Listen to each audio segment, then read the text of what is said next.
Class 12 के परीक्षार्थियों का जो इंटर बोर्ड एग्जाम 2025 के लिए सेंटअप परीक्षा 2024 का आयोजन हो रहा है। तो इस क्रम में अब आर्ट्स के परीक्षार्थियों का कल अर्थात कि 18 नवंबर के दिन दो विषय का एग्जाम होगा, एक आपका होम साइंस का, एक हिस्ट्री का। तो जो विद्यार्थी होम साइंस लिए हैं तो होम साइंस के पूरा प्रश्न पत्र ऑब्जेक्टिव सब्जेक्टिव की चर्चा हम लोग इसी चैनल पर कर चुके हैं, तो सब्सक्राइब करके आप देख सकते हैं। और जिनका भी हिस्ट्री विषय है तो अभी के इस वीडियो में पूरा हिस्ट्री का मैं ऑब्जेक्टिव प्लस सब्जेक्टिव पूरा संपूर्ण 100 मार्क्स का आपका एग्जाम होगा। इसमें आप जानते हैं प्रैक्टिकल वगैरह नहीं होता है, तो 100 में 100 का हिस्ट्री का पूरा ओरिजिनल क्वेश्चन पेपर का मैं सॉल्यूशन आपको करा दे रहा हूं। तो इसी प्रश्न पत्र से आपका 18 नवंबर के दिन कल एग्जाम होगा।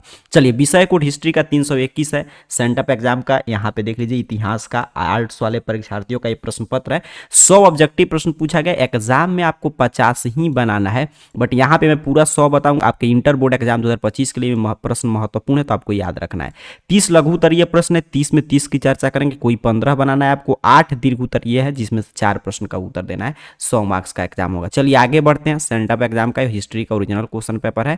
100 तक सबसे पहले खंड अ की चर्चा करते हैं, उसके बाद सब्जेक्टिव प्रश्न देखेंगे। खंड अ में 100 तक ऑब्जेक्टिव प्रश्न है, जिसमें से 50 प्रश्न का आपको उत्तर देना है एग्जाम में, लेकिन फाइनल बोर्ड एग्जाम के लिए सभी प्रश्न महत्वपूर्ण है। और देखिएगा, ज्यादातर प्रश्न जो है ना प्रीवियस ईयर क्वेश्चन पेपर से रिपीट करें। ऐसे हिस्ट्री का पेपर काफी आसान सेट किया जाता है, चाहे आपका इंटर बोर्ड एग्जाम 2025 का भी पेपर आएगा तो उसमें भी जो विद्यार्थी क्वेश्चन बैंक वगैरह का अध्ययन किए होंगे उनके लिए पेपर आसान हो जाएगा। पहला प्रश्न देखिए क्या पूछा है कि सिंधु घाटी सभ्यता के में लोग अपने घर प्रायः किससे बनाते थे। तो सिंधु घाटी सभ्यता आप जानते हैं एक नगरीय सभ्यता थी, अपना हड़प्पा सभ्यता की बात हो रहा है, तो उसमें पक्की ईंट से लोग घर बनाते थे। तो ऑप्शन ए सही उत्तर हो जाएगा पहले नंबर प्रश्न का। दूसरा पे प्रश्न पूछा है कि मोहनजोदड़ो का मतलब क्या है। तो मोहनजोदड़ो जो सिंधी भाषा का शब्द है उसका अर्थ क्या होता है, मृतकों का टीला। तो ऑप्शन ए सही उत्तर है। तीसरा पे प्रश्न है कि लोथल किस नदी के किनारे स्थित है। आप जानते हैं भोगवा नदी के किनारे लोथल स्थित है, तो ऑप्शन बी याद करके जाइएगा। 5 पे प्रश्न है कि हड़प्पा सभ्यता के विशाल स्नानागार के अवशेष कहाँ से प्राप्त हुए। तो मोहनजोदड़ो। और ये भी पूछे आपसे मतलब कि विशाल अन्नागार, तो भी मोहनजोदड़ो से ही प्राप्त हुआ, और सबसे बड़ा ये शहर भी था मोहनजोदड़ो। तो ऑप्शन बी सही उत्तर याद कर रखना है आपको। सेंटअप एग्जाम का एक क्वेश्चन पेपर है। सेंटअप एग्जाम में यहाँ पे देखिए क्लास 12 के हिस्ट्री में 5 पे प्रश्न आया है कि हड़प्पा सभ्यता किस युग की सभ्यता थी। तो आप जानते हैं ये ब्रोंज एज का था, कांस्ययुगीन सभ्यता था, तो ऑप्शन बी सही उत्तर हो जाएगा। हड़प्पा सभ्यता का सबसे बड़ा नगर कौन था। तो अभी मैं ऊपर बता रहा था कि मोहनजोदड़ो सबसे बड़ा नगर था, तो ऑप्शन ए सही उत्तर याद रखिएगा। 7 नंबर पे प्रश्न है कि मोहनजोदड़ो का उत्खनन किसने किया था। तो राखल दास बनर्जी ने किया था, ये याद रखेंगे, ऑप्शन सी सही उत्तर हो जाएगा। और हड़प्पा पूछता तब हम कहते दयाराम साहनी, तो फिलहाल ऑप्शन सी याद रखिए। 8 पे प्रश्न है कि कनिष्क का राज्यारोहण कब हुआ था। तो कनिष्क का राज्यारोहण आप जानते हैं 78 ईस्वी में हुआ था, तो ऑप्शन बी सही उत्तर हो जाएगा। 9 पे प्रश्न है कि पाटलिपुत्र की स्थापना किसने की। तो उदयन ने किया था, उदयन ने आपके पाटलिपुत्र की स्थापना, तो ऑप्शन बी याद करके जाएंगे। 10 पे प्रश्न आया है कि पुराणों की संख्या। तो वेद की संख्या 4 है, वहीं पे पुराणों की संख्या 18 है, तो ऑप्शन बी। महाभारत का युद्ध भी पूछता है कितने दिन चला था, तो 18 ही उसका भी आंसर होता है। अगला प्रश्न है 11 पर कि अर्थशास्त्र किस राजवंश के बारे में बताता है। तो मौर्य राजवंश के बारे में। जो अर्थशास्त्र के रचनाकार थे कौटिल्य चाणक्य, वो चंद्रगुप्त मौर्य के समकालीन थे, तो मौर्य राजवंश के बारे में इसके बारे में जानकारी है अर्थशास्त्र में, तो ऑप्शन ए सही उत्तर हो जाएगा। 12 पे देखिए प्रश्न आया है, यहीं पे प्रश्न है कि किस शासक को प्रियदर्शी कहा जाता है। जानते हैं अशोक सम्राट को हम लोग क्या बोलते हैं, प्रियदर्शी, तो ऑप्शन ए याद करके जाएंगे।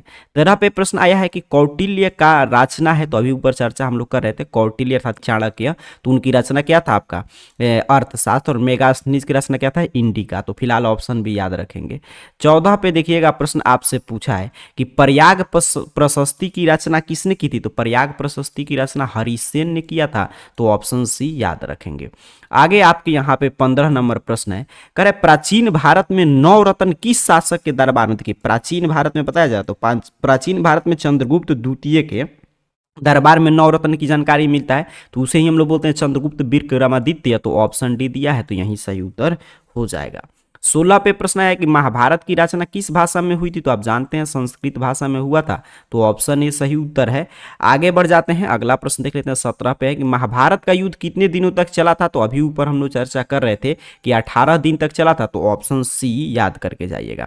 18 पे प्रश्न आया है कि नालंदा किस राज्य में है। तो बहुआ टाइप प्रश्न, आप जानते हैं नालंदा कहाँ है, बिहार में है, तो ऑप्शन बी सही उत्तर हो जाएगा। महावीर का जन्म कहाँ हुआ था। तो महावीर का जन्म वैशाली में हुआ था, तो ऑप्शन ए सही उत्तर याद रखेंगे। 20 पे प्रश्न आया है कि भगवान बुद्ध को महापरिनिर्वाण कहाँ प्राप्त हुआ था, तो कुशीनगर में भगवान बुद्ध को महापरिनिर्वाण प्राप्त हुआ था, तो ऑप्शन डी। और उनको ज्ञान की प्राप्ति कहाँ हुई थी, ये पूछता है कि मतलब कि महात्मा बुद्ध को ज्ञान की प्राप्ति कहाँ हुआ था, तो बोध गया में बोधि वृक्ष के नीचे। और पहला उपदेश कहाँ दिए थे, तो सारनाथ में। तो फिलहाल ऑप्शन डी सही उत्तर हो जाएगा 20 का। 21 पे प्रश्न आया है कि गौतम बुद्ध ने अपना प्रथम धर्मोपदेश कहाँ दिया था। देखिए प्रश्न आ गया, तो उन्हें पहला अपना धर्मोपदेश कहाँ दिया था, हम लोग धर्म चक्र परिवर्तन के भी नाम से जानते हैं। तो अभी ऊपर चर्चा कर रहे थे हम लोग, कहाँ दिए थे, सारनाथ में। और यहाँ पे उनको ज्ञान की प्राप्ति हुआ था, तो ऑप्शन बी सही उत्तर आपका हो जाएगा 21 नंबर प्रश्न का। चलिए आगे बढ़ते हैं, अगला प्रश्न देखते हैं 22 पे क्या पूछा है। कह रहा है सांची के स्तूप का निर्माण किसने कराया, तो अशोक ने कराया था, ऑप्शन ए सही उत्तर है। ठीक है, आगे बढ़ेंगे 23 नंबर प्रश्न। कह रहा है आपसे कि संलेखन की प्रथा किस धर्म में है, तो संलेखन के बारे में हम लोग जैन धर्म में चर्चा करते हैं, तो ऑप्शन ए सही उत्तर है। 24 पे प्रश्न आया है कि प्रथम बौद्ध संगति किस शासक के काल में हुआ था, तो प्रथम जो बौद्ध संगति है वो अजातशत्रु के शासन काल में हुआ था, तो ऑप्शन ए याद रखेंगे।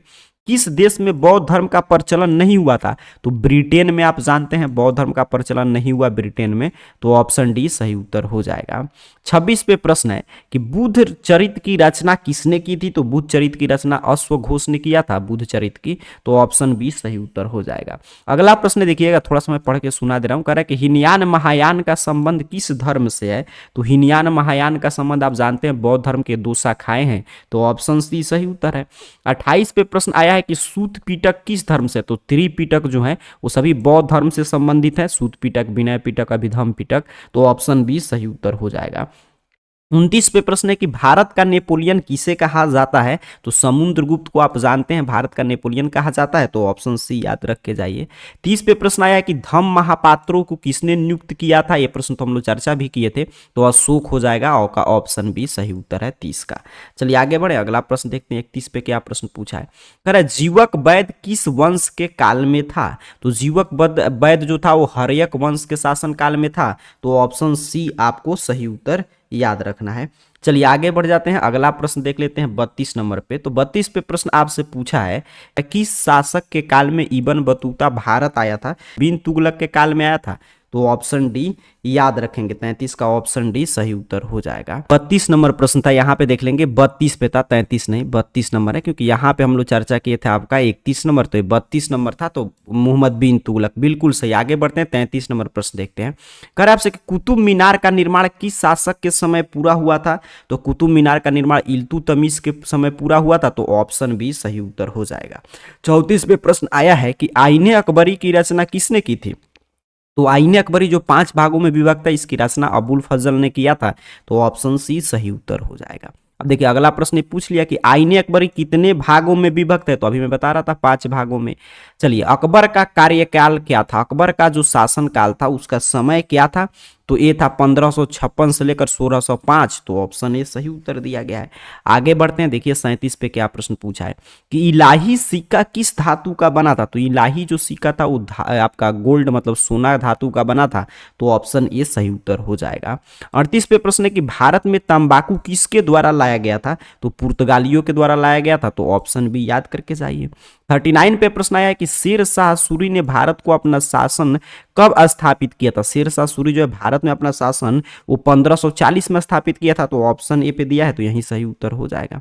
अगला प्रश्न है कि पानीपत की पहली लड़ाई किनके बीच लड़ी गई, तो पानीपत की पहली लड़ाई बाबर और इब्राहिम लोदी के बीच लड़ा गया था, तो ऑप्शन ए याद करके जाइए।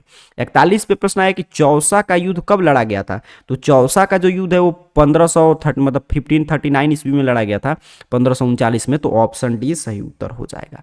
42 पे प्रश्न है कि कमरान जो था वो किसका छोटा भाई था, ठीक है, तो कमरान हुमायूं का छोटा भाई था, तो ऑप्शन बी याद रखेंगे, 42 का सही उत्तर है।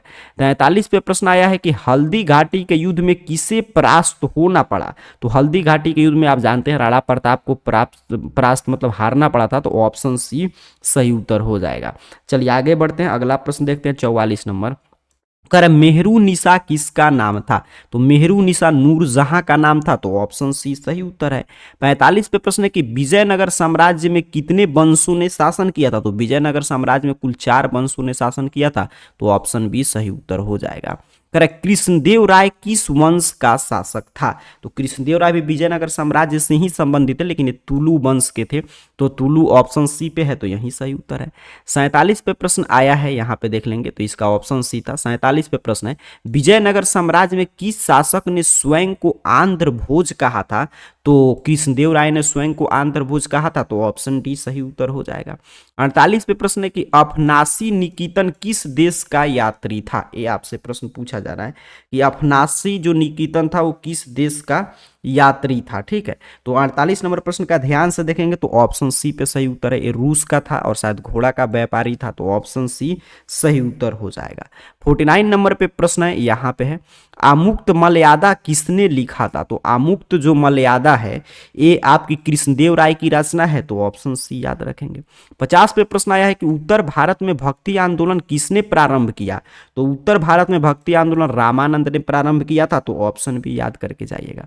51 पे प्रश्न है कि स्त्री संत, देखिए आज तो कल आपका 18 के दिन जो पेपर होगा हिस्ट्री का, उसमें तो आपको मतलब कि 50 ही बनाना है, लेकिन सभी प्रश्न आपके इंटर बोर्ड एग्जाम के लिए महत्वपूर्ण है और देखना है किस रूप में प्रश्न आया सेंटर एग्जाम का, ऐसे ही आपका हिस्ट्री का पेपर तैयार होगा, तो इसको इसलिए सभी प्रश्न को याद जरूर रखिएगा। स्त्री संत अंडाल किसकी उपासिका थी? ये आपसे पूछा जा रहा है, तो ये विष्णु की उपासिका थी अंडाल, तो ऑप्शन डी सही उत्तर है। 52 पे प्रश्न है कि कबीर का जन्म कब हुआ था? तो कबीर का जन्म 1398 में हुआ था, तो ऑप्शन बी सही उत्तर हो जाएगा। 53 पे प्रश्न आया है कि खालसा पंथ की स्थापना किसने की? तो खालसा पंथ की स्थापना गुरु गोविंद सिंह ने किया था, तो ऑप्शन बी याद रखेंगे। 54 पे प्रश्न आया है कि भक्ति आंदोलन के प्रमुख संत नामदेव किस राज्य के हैं? तो नामदेव महाराष्ट्र राज्य के थे, तो ऑप्शन सी आपको याद रखना है। 55 पे प्रश्न आया है कि भारत में दिल्ली सल्तनत की स्थापना किस वर्ष हुई? तो दिल्ली सल्तनत की स्थापना 1206 में हुआ था, तो ऑप्शन ए रट के जाइए। 56 पे प्रश्न है, यहीं पे प्रश्न देख लीजिए, अमीर खुसरो किसके शिष्य थे? तो अमीर खुसरो जो थे वो शेख निजामुद्दीन औलिया के शिष्य थे, तो ऑप्शन सी सही उत्तर है।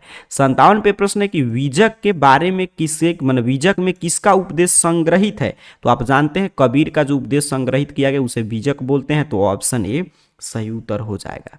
58 पे प्रश्न आया है कि अल्बेरेनु के यात्रा वृत्तांत का नाम क्या है? तो अल्बेरुनी जो भारत आया था उसके यात्रा वृत्तांत का नाम तहकीके हिंद है, तो ऑप्शन ए सही उत्तर हो जाएगा 58 का। चलिए 59 पे प्रश्न है, मार्को पोलो किस देश का रहने वाला था? तो मार्को पोलो इटली का रहने वाला था, तो ऑप्शन बी सही उत्तर हो जाएगा। 60 पे प्रश्न पूछा है कि मेगास्थनीज किस राजा के दरबार में आया था? तो मेगास्थनीज चंद्रगुप्त मौर्य के दरबार में आया था, तो ऑप्शन ए याद रख के जाइए। चलिए आगे बढ़ते हैं। 61 पे प्रश्न आया है कि फ्रांसवा बर्नियर पेशे से क्या था? तो फ्रांसवा जो बर्नियर था वो पेशे से एक चिकित्सक था, तो ऑप्शन डी सही उत्तर हो जाएगा। 62 नंबर पे प्रश्न है, कैप्टन हॉकिंस किस मुगल शासक के दरबार में आया था? तो कैप्टन जो हॉकिंस है वो जहांगीर के दरबार में आया था, तो ऑप्शन बी सही उत्तर है। 63 पे प्रश्न पूछा है कि यात्रियों का राजकुमार किस यात्री को कहते हैं? तो यात्रियों का राजकुमार ह्वेन सांग को कहा जाता है, तो ऑप्शन बी सही उत्तर है 63 का। चलिए 64 पे देखिए प्रश्न आया है कि भारत आने वाले प्रथम यूरोपियन कौन थे? तो भारत में सबसे पहले पुर्तगाली आए थे और सबसे बाद में पुर्तगाली गए थे, तो ऑप्शन ए सही उत्तर हो जाएगा। 65 पे प्रश्न आया है कि ब्रिटिश ईस्ट इंडिया कंपनी की स्थापना कब हुई थी? तो इसकी स्थापना आप जानते हैं 1600 ईस्वी में हुआ था, तो ऑप्शन ए सही उत्तर हो जाएगा 65 का। 66 पे प्रश्न है कि अस्थाई बंदोबस्त किसने लागू किया था? तो कर्नवालिस ने लागू किया था, तो ऑप्शन सी सही उत्तर है। फ्रांसिस बुकानन कौन था? 67 पे प्रश्न आया, तो ये सर्वेक्षक था, एक सर्वाइवर था, तो ऑप्शन डी सही उत्तर हो जाएगा। 68 पे देखिए प्रश्न है कि दक्कन दंगा आयोग का गठन कब हुआ था? तो दक्कन दंगा आयोग, अच्छा तो दक्कन दंगा आयोग 1877 में बना था। इस दक्कन जो दंगा हुआ था इसको जांच करने के लिए देखिए आयोग पूछा जा रहा है, तो ऑप्शन बी सही उत्तर हो जाएगा। चलिए 69 नंबर प्रश्न है, संथाल विद्रोह के नेता कौन थे? तो सिद्धू कान्हू थे दोनों भाई, तो ऑप्शन बी सही उत्तर है। 70 पे प्रश्न है कि प्लासी का युद्ध कब हुआ था? तो प्लासी का युद्ध 1757 में लड़ा गया था, तो ऑप्शन ए सही उत्तर हो जाएगा। आगे बढ़ते हैं, अगला प्रश्न देखते हैं। अगला प्रश्न है कि किस युद्ध में विजय प्राप्त कर औरंगजेब भारत का शासक बन गया था? तो जो उत्तराधिकारी का युद्ध हो रहा था तो उसी में उसने मतलब कि विजय प्राप्त कर औरंगजेब जो है भारत का शासक बना, तो ऑप्शन डी सही उत्तर हो जाएगा। 72 नंबर प्रश्न है कि सहायक संधि किसने लागू की थी, तो सहायक संधि वेलेस्ली ने लागू किया था, तो ऑप्शन ए सही उत्तर हो जाएगा 72 का। डाक अधिनियम कब पारित हुआ था, तो डाक अधिनियम 1835 में पारित हुआ था, तो ऑप्शन बी याद करके जाइए। 74 पे प्रश्न आया कि मंगल पांडे को फांसी की सजा कब दी गई, जो प्रथम सिपाही विद्रोह या प्रथम स्वतंत्रता संग्राम के नेता थे, तो इनको फांसी की सजा अप्रैल 1857 में हुआ था, तो ऑप्शन बी सही उत्तर हो जाएगा। नाना साहब का वास्तविक नाम क्या था, तो नाना साहब का वास्तविक नाम रामचंद्र पांडुरंग था, तो ऑप्शन सी पे है, तो यही याद रखिएगा। करे खूब लड़ी मर्दानी किसने लिखी, तो लक्ष्मीबाई के बारे में लिखा गया, रानी लक्ष्मीबाई के बारे में। जो खूब लड़ी मर्दानी वह तो झांसी वाली रानी थी, तो इसके रचनाकार कौन है, सुभद्रा कुमारी चौहान है, तो ऑप्शन बी सही उत्तर है। 77 पे प्रश्न है कि पटना में 1857 की क्रांति का नेतृत्व किसने किया था, तो आपके पटना में जो है वो 1857 के क्रांति का नेतृत्व पीर अली ने किया था और आरा में कुंवर सिंह ने किया था, तो ऑप्शन बी सही उत्तर हो जाएगा 77 का। चलिए आगे बढ़ते हैं, 78 नंबर प्रश्न देखते हैं। करे विक्टोरिया टर्मिनल्स कहाँ स्थित है, तो विक्टोरिया टर्मिनल्स मुंबई में है। टर्मिनस देखिए पूछा जा रहा है, टर्मिनल है टर्मिनस, तो मुंबई में है, ऑप्शन बी सही उत्तर हो जाएगा। 7 द्वीपों का नगर मुंबई को ही कहा जाता है, 7 द्वीपों का नगर, तो ऑप्शन ए सही उत्तर है 79 का भी।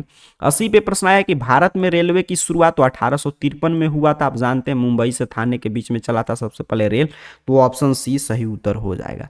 इंडिया गेट का निर्माण किसने किया, देखिए इंडिया गेट पूछा जा रहा है कब हुआ था, ये पूछ रहा है, तो 1931 में। एक गेटवे ऑफ इंडिया नहीं है, इंडिया गेट पूछ रहा है, तो ये 1931 में बना था। 82 पे देखिए आ गया गेटवे ऑफ इंडिया कहाँ है, तो आपका मुंबई में है, और वो इंडिया गेट जो ऊपर ये चर्चा कर रहे थे जो 1931 में बनाते हैं दिल्ली में है। चलिए आगे बढ़ते हैं, अगला प्रश्न, महात्मा गांधी दक्षिण अफ्रीका से भारत कब वापस आ गए, तो 1917 में आए थे, तो ऑप्शन सी सही उत्तर हो जाएगा। 84 पे प्रश्न कि खिलाफत आंदोलन तो 1920 में चला था, तुर्की के खलीफा को जो अंग्रेजों ने हटा दिया था उसके बाद, तो ऑप्शन सी सही उत्तर हो जाएगा 84 का। 85 नंबर प्रश्न है दांडी किस राज्य में है, तो दांडी जहां दांडी यात्रा गांधी जी किए थे वो गुजरात राज्य में है, तो ऑप्शन सी सही उत्तर है। गांधी जी के राजनीतिक गुरु कौन थे, तो गोपाल कृष्ण गोखले थे, तो ऑप्शन बी आपको याद करके जाना है। 87 पे प्रश्न है कि 1942 में कौन सा आंदोलन हुआ था, तो 1942 में भारत छोड़ो आंदोलन हुआ था, तो ऑप्शन डी इसका सही उत्तर हो जाएगा। 88 पे प्रश्न आया है कि दिल्ली चलो की नारा किसने दिया था, तो दिल्ली चलो की नारा सुभाष चंद्र बोस ने दिया था, तो ऑप्शन डी याद करके जाइए।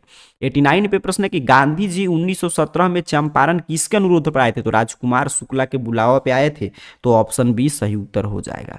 करे पूना समझौता किस वर्ष हुआ, तो पूना समझौता आपके 1932 में हुआ था, पूना पैक्ट, तो ऑप्शन ए सही उत्तर है। चलिए 91 प्रश्न है कि 1930 में द्विराष्ट्र सिद्धांत किसने प्रतिपादित किया, देखिए तो द्विराष्ट्र जो सिद्धांत है उसका प्रतिपादन मोहम्मद अली जिन्ना ने किया था, बट ये 1940 में किए थे, तो ऑप्शन बी सही उत्तर याद रखेंगे।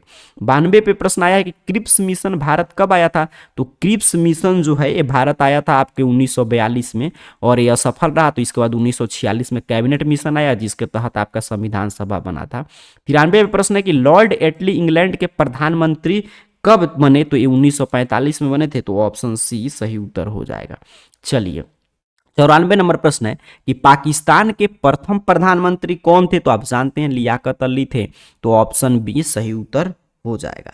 95 नंबर प्रश्न है कि भारतीय राष्ट्रीय कांग्रेस की स्थापना तो आप जानते हैं 1885 में हुआ था, ऑप्शन सी सही उत्तर है 95 का। 96 नंबर प्रश्न है कि स्वतंत्र भारत के प्रथम गवर्नर जनरल, तो स्वतंत्र भारत के प्रथम गवर्नर जनरल लॉर्ड माउंटबेटन ही थे, लेकिन अगर प्रथम भारतीय पूछता तब होता सिराज गोपालाचार्य, लेकिन प्रथम कौन थे, लॉर्ड माउंटबेटन, तो ऑप्शन ए सही उत्तर है। 97 प्रश्न आया कि स्वतंत्र भारत के प्रथम गृह मंत्री कौन थे, तो सरदार वल्लभ भाई पटेल थे, ऑप्शन बी रट के जाइए। भारत के संविधान का पिता, तो भारत के संविधान के पिता किसे कहा जाता है, बी आर अम्बेडकर साहब को, तो ऑप्शन डी सही उत्तर हो जाएगा। 99 पे प्रश्न आया है कि भारत किस वर्ष गणतंत्र हुआ, तो 26 जनवरी 1950 को हमारा संविधान लागू हुआ और हम लोग गणतंत्र हो गए, तो ऑप्शन सी सही उत्तर हो जाएगा। जय हिंद का नारा किसने दिया था, तो जय हिंद का नारा सुभाष चंद्र बोस ने दिया था, तो ऑप्शन सी सही उत्तर है 100 नंबर प्रश्न का। तो इस तरह पूरा मैं 100 में 100 का आपको सही उत्तर बताया। एग्जाम में कोई 50 ही ऑब्जेक्टिव आपको बनाना है, ठीक है। और लेकिन आगे मैं अभी आपको सब्जेक्टिव जैसा मैं शुरू में ही बताया था वो भी मैं सॉल्यूशन करा दे रहा हूँ। तो देखिए पहले प्रश्न दिखा दे रहा हूँ, फिर मैं आपको उत्तर बताऊंगा। तो यहाँ पे कह रहा है कि 1 से 30 तक आपके लघु उत्तरीय प्रश्न, जिसमें से 15 का उत्तर देना है, 2-2 मार्क्स का। तो काफी आसान आसान प्रश्न, जैसे कि पुरातत्व से आप क्या समझते हैं, हड़प्पा सभ्यता की जल निकासी प्रणाली की 2 विशेषता, मोहनजोदड़ो के विशाल स्नानागार के बारे में बताइए, कि 2 गुप्तकालीन मंदिर का नाम लिखिए, महाजनपद से आप क्या समझते हैं, जैन धर्म के प्रसार के 2 कारण, कोई भी आप लिख सकते हैं। मैं पहले पूरा प्रश्न दिखा दे रहा हूं, आगे मैं 15 का उत्तर भी आपको दूंगा।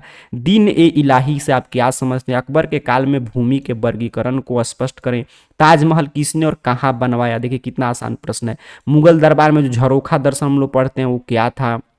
करें महानवमी की डिब्बा से आप क्या समझते हैं, गोपुरम से आप क्या समझते हैं, मेगास्थनीज का संक्षिप्त परिचय दे, उपनिषद का अर्थ समझाइए, अस्थाई बंदोबस्त के 2 विशेषता के बारे में बताइए, झूम खेती को समझाइए, संथाल विद्रोह कब और किसके नेतृत्व में हुआ था, 1857 की क्रांति के तत्कालिक कारण बता दीजिए, बहादुर शाह जफर कौन थे, चंपारण सत्याग्रह से संबंधित 4 नेता का नाम लिख दीजिए, भारत छोड़ो आंदोलन कब और किसने शुरू किया, सविनय अवज्ञा आंदोलन के 2 कारण बताइए, मुस्लिम लीग द्वारा पाकिस्तान की मांग क्यों की गई, भारत का संविधान 26 जनवरी 1950 को क्यों लागू हुआ, भारत के संविधान की 2 विशेषता, कैबिनेट मिशन भारत क्यों आया। पूरा 30 प्रश्न है, कोई 15 बना सकते हैं, मैं 15 का उत्तर दिखाऊंगा। उससे पहले देखिए यहाँ पे 8 जो है दीर्घ उत्तरीय प्रश्न है, जिसमें से 4 का उत्तर लिखना है। ये भी कुछ खास पूछा नहीं है। हड़प्पा सभ्यता की नगर योजना प्रणाली की विवेचना कीजिए, महावीर की जीवनी अनुपदेश का वर्णन, विजयनगर साम्राज्य की उपलब्धि बता दीजिए, या भक्ति आंदोलन के प्रभाव के बारे में बता दीजिए, या भारत में कृषि के व्यवसायीकरण पर प्रकाश डालिए, या 1857 की क्रांति की विवेचना कर दीजिए, या गांधी जी के दांडी यात्रा का क्या उद्देश्य था, या आधुनिक भारत के निर्माण में डॉक्टर भीमराव अंबेडकर के योगदान के बारे में बता दीजिए। तो इसी हिस्ट्री का ये पूरा जो प्रश्न पत्र है आपके सेंटअप एग्जाम का, जो मैं यहाँ पे आपको चीजें दिखाया, इसी से आपका एग्जाम होगा। लेकिन एग्जाम में तो आपको 85 प्रश्न ऑब्जेक्टिव बना, लेकिन पूरा 100 याद रखिएगा। चलिए सब्जेक्टिव प्रश्न के उत्तर समझ लेते हैं। तो सब्जेक्टिव प्रश्न का उत्तर देखने के लिए सिंपल सा आपको अपने मोबाइल फोन का कोई भी ब्राउजर ओपन करना है। ध्यान से समझिएगा, आगे मैं एक एक उत्तर आपको समझाऊंगा भी कि इतना प्रश्न में से किस किस का उत्तर मैं तैयार किया हूं। तो आपको अपने मोबाइल फोन का कोई भी ब्राउजर ओपन कीजिए और गूगल सर्च बॉक्स में आइए, और इस चैनल का नाम AR कैरियर पॉइंट, जो स्पेलिंग आपके स्क्रीन पे लिखा हुआ आ रहा होगा, वही स्पेलिंग आपको सेम टाइप करना और टाइप करके सर्च कर देना है। जैसे ही आप इस तरह देख लीजिए, यहाँ पे AR कैरियर पॉइंट इस तरह सही से स्पेलिंग टाइप करके सर्च करेंगे, आपके सामने सर्च रिजल्ट आएगा। और देख लीजिए जहां पे भी आप में arcareerpoint.com वेबसाइट शो होगा, बस आपको इस arcareerpoint.com वेबसाइट पे क्लिक कर देना है। जैसे ही आप क्लिक करेंगे, आपके सामने देखिए वेबसाइट ऑफिशियल इस रूप में ओपन कर देगा। यहाँ पे नीचे की तरफ बढ़िएगा और नीचे की तरफ यहाँ पे बढ़ते आइएगा, आ जाइएगा क्लास 12 कैटेगरी में। देख लीजिएगा कहाँ पे है क्लास 12 कैटेगरी। जैसे यहाँ पे मिल जाएगा क्लास 12 कैटेगरी। इसमें देखिए यहाँ पे हिस्ट्री का है प्रश्न पत्र, यहाँ पे आप देख पा रहे होंगे सबसे ऊपर है। यहाँ पे होम साइंस का भी है, जो भी आपको देखना उस पर क्लिक कीजिए। सबने हिस्ट्री की चर्चा करें तो मैं हिस्ट्री पे आपके सामने क्लिक कर दे रहा हूँ। यहाँ पे आप देख लेंगे हिस्ट्री पे मैंने क्लिक किया तो यहाँ पे क्या करेगा, इतिहास विषय के परीक्षा को लेकर एक एक जानकारी ओपन कर दिया, जैसे कि कब से एग्जाम होगा, किस रूप में प्रश्न पत्र आया, पूरा यहाँ पे देख लीजिएगा किस शिफ्ट में एग्जाम है। पूरा 100 में 100 का सही उत्तर है, कोई 50 यहाँ से भी आप बना ला सकते हैं। आइए सब्जेक्टिव की बात करते हैं। तो सब्जेक्टिव देखिए जैसा कि यहाँ पे हर एक चीज लिखा गया ताकि आपको समझने में कोई दिक्कत नहीं हो। 1 से 30 तक लघु उत्तरीय प्रश्न आया है, 15 का जवाब देना है, कोई 15 बना सकते हैं। तो मैं 15 का यहाँ पे जवाब दिया हूँ, जैसे कि पूरा तत्व से आप क्या समझते हैं, हड़प्पा सभ्यता की जल निकास प्रणाली की 2 विशेषता। देखिए यहाँ पे टू द पॉइंट उत्तर है, मोहनजोदड़ो के विशाल स्नानागार के बारे में बताइए, 2 गुप्तकालीन मंदिर, जो प्रश्न मैं आपको दिखा रहा था यहाँ पे देख लीजिए पूरा 15 है, आप काउंट कर सकते हैं, काउंट करते चलिए, पूरा 15 का यहाँ पे जवाब है। देखिए ठीक है, 15 प्रश्न का जवाब है। फिर दीर्घ उत्तरीय प्रश्न 31 से 38 तक पूछा था, 4 का उत्तर आपको लिखना था, तो वो भी 4 का उत्तर मैं लिख दिया हूँ। जैसे देखिए यहाँ पे मैं लगातार ही लिख दिया, हड़प्पा सभ्यता की नगर योजना प्रणाली पूछा था, महावीर के जीवनी उपदेश, विजयनगर साम्राज्य को भक्ति आंदोलन का पढ़ा था। पूरा आपका देखिए 100 में 100 का सोल्यूशन यहाँ पे इतिहास का अवेलेबल है। तो पूरा प्रश्न पत्र मैं दिखा दिया, ऑब्जेक्टिव करा दिया, और सब्जेक्टिव का पूरा का solution AR career point search करके arcareerpoint.com वेबसाइट के क्लास 12 कैटेगरी में आइए। अगर आपका इतिहास का है तो इतिहास पे, अगर होम साइंस भी होगा तो होम साइंस पे क्लिक करके दोनों विषय का देख लीजिए। आप सभी को बहुत बहुत धन्यवाद।